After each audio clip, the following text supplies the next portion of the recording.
किसी गांव में एक बूढ़ी माई रहती थी। वह बूढ़ी माई पूरी श्रद्धा से धर्म, कर्म, व्रत, उपवास सभी रखा करती थी। फिर उसका अंत समय आया तो उसे यमदूत लेने आए, और जब यमदूत लेने आए तो वह उनके साथ चल दी। जब वह आगे बढ़ी तो रास्ते में एक नदी पड़ी। तो यमदूतों ने उससे कहा, माई, गौदान किया था कि नहीं? तब उस माई ने आंख बंद करके गौमाता का ध्यान किया। तुरंत गौमाता वहां प्रकट हो गई और वह गाय की पूंछ पकड़कर चल दी। फिर नदी पार हो गई और आगे बढ़ी तो रास्ते में कुत्ते आए। जब कुत्ते आए तो यमदूतों ने पूछा कि माई, कुत्तों को भोजन कराया था कि नहीं?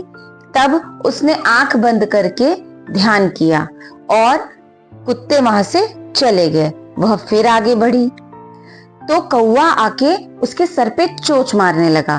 तब यमदूतों ने फिर पूछा, माई, ब्राह्मण की बेटी के सर पे तेल लगाया था कि नहीं? फिर उसने आंख बंद करके ब्राह्मण की बेटी का ध्यान किया और कौवा वहां से चला गया। फिर वो आगे बढ़े। अब जब आगे बढ़े तो माई के पैरों में कांटे चुभने लगे। तब यमदूतों ने पूछा, माई, खड़ाऊ आदि का दान किया था कि नहीं? क्योंकि जो बुढ़ी माई थी वो हमेशा सत्कर्म, दान, पुण्य में लगी रही। उसने खड़ाऊ आदि का दान भी किया था। उसने ध्यान किया और खड़ाऊ उसके पैरों में आ गई। वो खड़ाऊ से चलने लगी। फिर वो आगे बढ़े। जब वह आगे बढ़ी तो चित्रगुप्त जी ने यमराज जी से कहा, आप किसे लेके आए हैं? तो यमराज बोले कि यह माई ने बहुत धर्म कर्म किया, पुण्य किया, लेकिन इन्होंने धर्मराज जी का कोई काम नहीं किया है, इसीलिए इसके आगे के द्वार इनके लिए बंद हैं। यह बातें सुन के बूढ़ी माई कहने लगी, आप बस मुझे 7 दिन के लिए वापस धरती पर भेज दो और मैं 7 दिन में व्रत और उद्यापन सब करके वापस आ जाऊंगी। यह बात यमराज जी ने मान ली और उसे वापस धरती पर भेज दिया। पर जब वो धरती पर पहुंची तो लोग उसे भूतनी समझने लगे और अपने अपने घर के दरवाजे बंद कर लिए। जब वो अपने घर पहुंची तो उसके लड़के बहू ने भी दरवाजे बंद कर लिए। फिर उसने उन लोगों को बताया कि मुझे यमराज जी ने वापस भेजा है जिससे मैं धर्मराज जी का व्रत और उद्यापन करूं। मैं 7 दिन में व्रत और उद्यापन वापस करूंगी और फिर मैं वापस चली जाऊंगी, जिससे मुझे परलोक में स्थान मिल जाएगा। इसीलिए फिर उनके लड़के और बहू ने उनके व्रत और उद्यापन की पूरी तैयारी करी। 7 दिन तक पूरा व्रत और उद्यापन हुआ। फिर जब माई कहानी कहने लगी तो उनके लड़के और बहू ने हुंकारा नहीं भरा।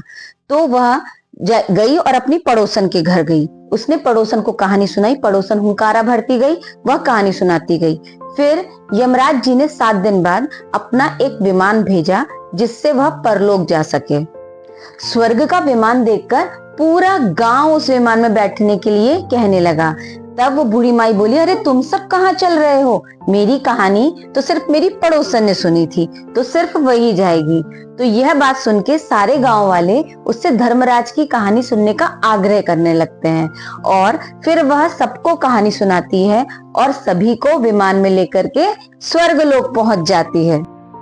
तब धर्मराज कहते हैं कि मैंने विमान तो सब बुढ़ी माई के लिए भेजा था, ये पूरा गांव को लेकर के क्यों आ गई? तब वह बूढ़ी माई कहती है कि हे धर्मराज, मेरे पुण्य से आधा पुण्य आप पूरे गांव वालों को दे दो।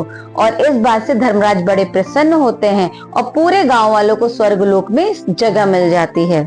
हे धर्मराज जी, जिस तरह से आपने बूढ़ी माई के साथ पूरे गांव वालों को स्वर्ग में जगह दी, उसी तरह इस कहानी को सुनने वाले सभी को स्वर्ग में जगह देना।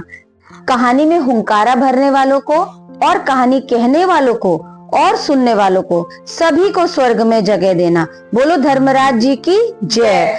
यह थी कहानी मकर संक्रांति की। अगर अच्छी लगे तो औरों से भी शेयर करिए और पुण्य अर्जित करिए, और पसंद आए तो चैनल को लाइक करिएगा, कहानी को सब्सक्राइब करिएगा। फिर से मिलती हूँ एक नए वीडियो के साथ, एक नई कहानी के साथ। तब तक आप सभी को राधे राधे, हर हर महादेव।